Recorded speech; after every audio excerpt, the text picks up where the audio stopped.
If your body isn't shaped like this, you don't have cortisol phase. I'm actually really tired of seeing those videos about cortisol phase because I think a lot of you guys are just bloated, and a lot of that is also probably from alcohol. I made a video about androgens and how androgens are mostly a male hormone, but women can get elevated levels of androgens if they drink too much and do certain things. It's the same thing with cortisol. You can definitely get too much cortisol. Chronic cortisol is called Cushing syndrome, which is something that I learned about actually years ago because my dad did have Cushing syndrome. You know, when you see men and they have really, really big stomachs, and then they also have a lot of fat around the back of their neck. Like, you guys are making this joke about people being big back, but big back is AKA Cushing syndrome, and it's something very real. Now, a celebrity that actually had Cushing syndrome was Amy Schumer, and you guys made fun of her for it, and people were coming in her comments and saying, your face is super bloated, you look super bloated, but turns out she went to the doctor and she actually did have Cushing syndrome.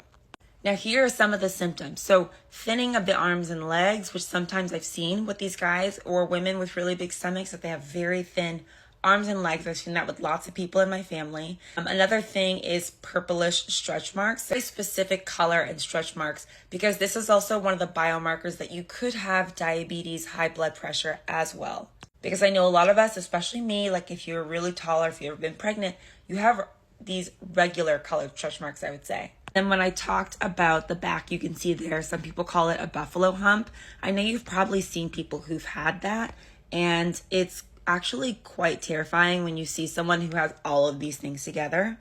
Also, people like this are the real candidates for Ozempic because these are the people who need to be taking it to actually avoid getting type 2 diabetes. When people are pre-diabetic, that's usually when they're going to give them metformin or Ozempic.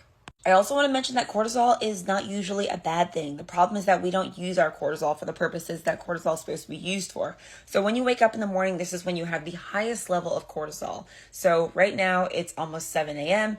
and I'm going to get up, I'm going to go for a walk, and then I'm going to go to the gym because my cortisol levels are elevated in the morning, which means that I need to be getting more exercise in the morning. But most people don't do that. They go right into eating breakfast, even if they're not hungry.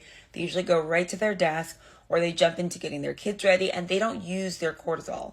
I always forget that most people actually don't work out. They don't get enough steps in. And this is mostly true in the United States because when I was living in Europe and when I was seeing people in Europe who were generally even just bigger, they didn't tend to have this shape. It was usually much, much older men, like when I saw men in their 70s and 80s with the pop bellies. But even then, they didn't really have the fatty deposit on the back of their neck because they were walking more than people here. So I don't know if Cushing syndrome applies to you. It might apply to a parent or a sibling, but it is something that is recognized. If you have Cushing syndrome, like I said, you could be a candidate for Ozempic. This is one of the treatments for it. But do not waste your money on these drinks that they're selling on TikTok Shop thinking they're going to help you. Of course, adaptogens are very helpful. Go have your ashwagandha, your Godu Cola, and all of those other things. I think that those really do work. Cushing syndrome is a real diagnosis, and no one on TikTok Shop is going to help you to get rid of it overnight. It's going to take a lot of work and possibly medical intervention.